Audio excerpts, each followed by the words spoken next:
Now I am joined by a good friend and somebody who I first got to be on a team with in 2010. She swam at U.S. Nationals. We're gonna see some video of her here.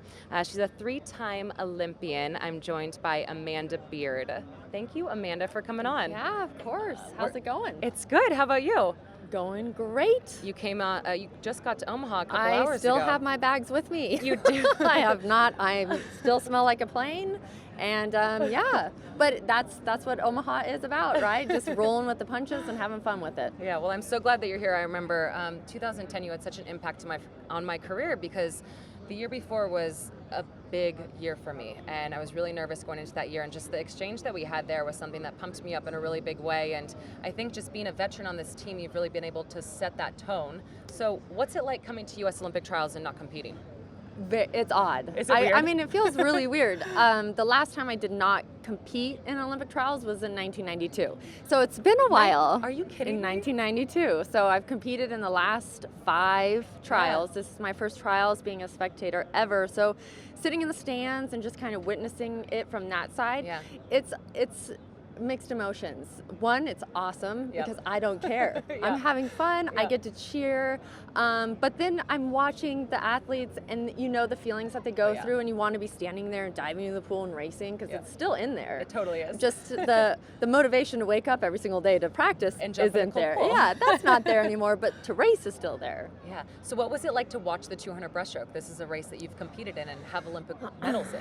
Well, I think the thing, I was sitting next to Rock Santos, which Yeah. is another former Olympian breaststroker, and I said to him, I said, man, right after the race, I was like, I wish I was in that race. So I still miss it. I'm not that far removed where I can totally separate myself from it, so it's a little difficult. But then again, I get to hang out with you tonight, Yeah. and they're all going back to their hotel stressing It's great. and worrying about tomorrow. So it's kind of nice. Yeah.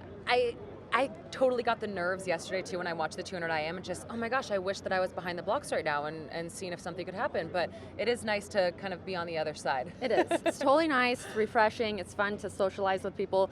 We go to meets, we see all of our friends, but we don't get to actually hang with them. I know. You know, you're so right. We're napping or eating or doing something else. It's Yeah. exactly what babies do. I love being So earlier we saw a little clip of your son Blaze and your husband Yes. Sasha when Blaze was such a little guy then. He was a little nugget. Yep, little yes, nugget. 2010, I think he was 11 months old. my Dragged him to the pool deck, so he's used to being around swimmers. I think he just thinks that's normal, to hang out with a bunch of Olympians all the time. I still remember when you brought him to the 2011 World Championships in Shanghai. Yes, brought him to the training camp he in came Australia. to Australia with Yeah. us, and he came to Shanghai with us.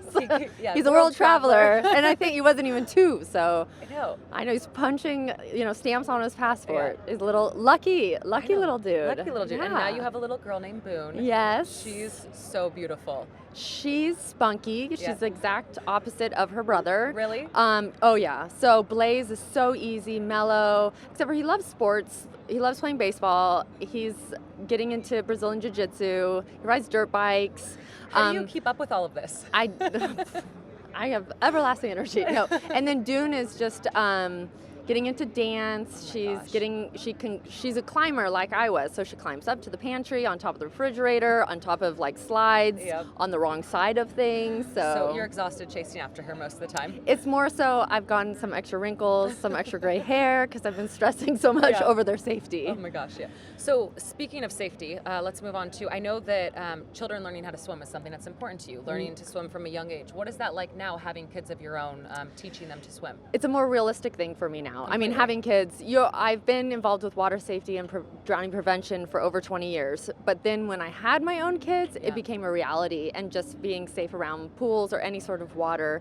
And for me as a swimmer, I know, and you have to respect water. Completely. It's powerful. So you can't just jump into the ocean and go for it. So working with young kids is kind of my specialty, and Yeah. teaching them how to swim and getting them all water safe. You know, we did a learn to swim clinic together. Yes, we did, about a year ago. Yeah, about a year ago. Yeah. And I know that this is something that's near and dear to your heart, and that you're doing a lot of work of outside of Seattle as well. So Yeah. it's been fun to watch that and I keep know. up with you. We'll get you down there. You're know. so close. I know I am. We'll so drag close. you down there. Don't Okay, worry. I'll come by and say hi. Well, thank you for joining me No tonight. It was so problem. good to see you. Definitely get your bag. bags and head on out. Awesome.